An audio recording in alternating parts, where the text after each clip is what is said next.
Hello, réalisons ensemble des boulettes de viande hachées à la sauce tomate. Donc, avant de débuter notre préparation, nous allons commencer par la réalisation des boulettes de viande. C'est une étape primordiale dans la réalisation de cette recette et je vais vous montrer comment moi je procède. Donc, j'ai utilisé 600 g de viande hachée. J'ai marqué tous les ingrédients qui ont été utilisés dans cette recette dans le descriptif de la vidéo. Donc, veuillez à bien aller regarder tout ce qui a été mentionné et à poser des questions au besoin. Donc, comme vous le voyez, je n'ai rajouté ni mie de pain, ni farine de blé, ni œufs. Tout simplement parce qu'on n'en a pas besoin. Et vous voyez bien dans la vidéo que les boulettes tiennent toutes seules. Elles n'ont pas besoin de quelque chose en particulier pour les maintenir solides en fait. Elles tiennent toutes seules comme des grandes filles. Elles ont besoin que de la viande et de l'assaisonnement en fait. Le reste là, après c'est facultatif. Mais comme je dis toujours, je partage avec vous ce qui fonctionne et ce que je valide. Donc, j'ai testé cette façon de faire et c'est comme ça que je procède depuis plusieurs années. Et c'est pour ça que je viens partager avec vous. Donc, je teste, ça fonctionne, je valide et je dis c'est dommage de ne pas devoir partager avec les autres et je partage.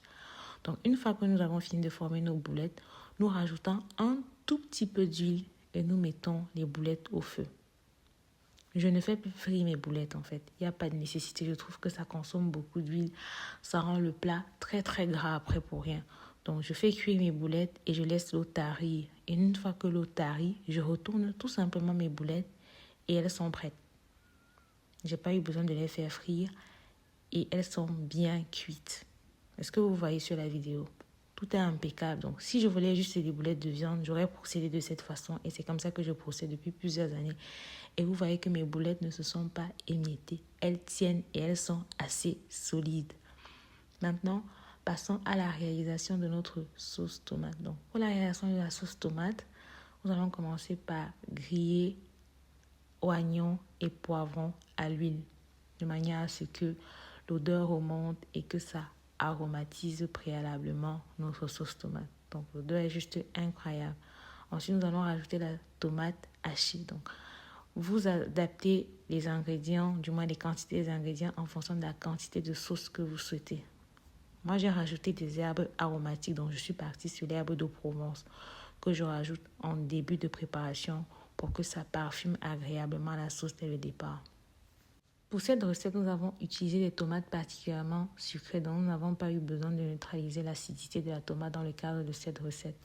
Pour la marinade blanche, tous les ingrédients utilisés sont marqués dans le descriptif de la vidéo et n'hésitez pas à me faire savoir en commentaire si vous souhaitez avoir la recette de cette marinade-là parce qu'elle m'aide et elle me fait gagner énormément de temps dans le cadre de mes préparations. Donc, c'est la raison pour laquelle je ne passe pas aussi énormément de temps à la cuisine. Donc, une fois que tout est prêt, on va rajouter les boulettes de viande. Et nous sommes quasiment à la fin de notre préparation. Vous pouvez rajouter encore des herbes aromatiques de votre choix, mais je trouve que moi, pour le coup, ça suffisait et la sauce a été déjà tellement bonne. Je conseille d'assaisonner à la fin, surtout quand vous avez des légumes dans votre plat, parce que vu qu'on rajoute les légumes à la fin pour les garder croquants, ils arrivent aussi avec beaucoup de goût, avec beaucoup de saveur. Donc, c'est important de rectifier l'assaisonnement vraiment à la fin. Voilà, donc, une fois que c'est prêt, on va passer à la présentation, au dressage. N'oubliez pas de vous abonner, liker et partager et surtout me faire des commentaires. Bisous, prenez soin de vous, prenez soin de vos familles et continuez de partager de la bonne humeur. Bye bye.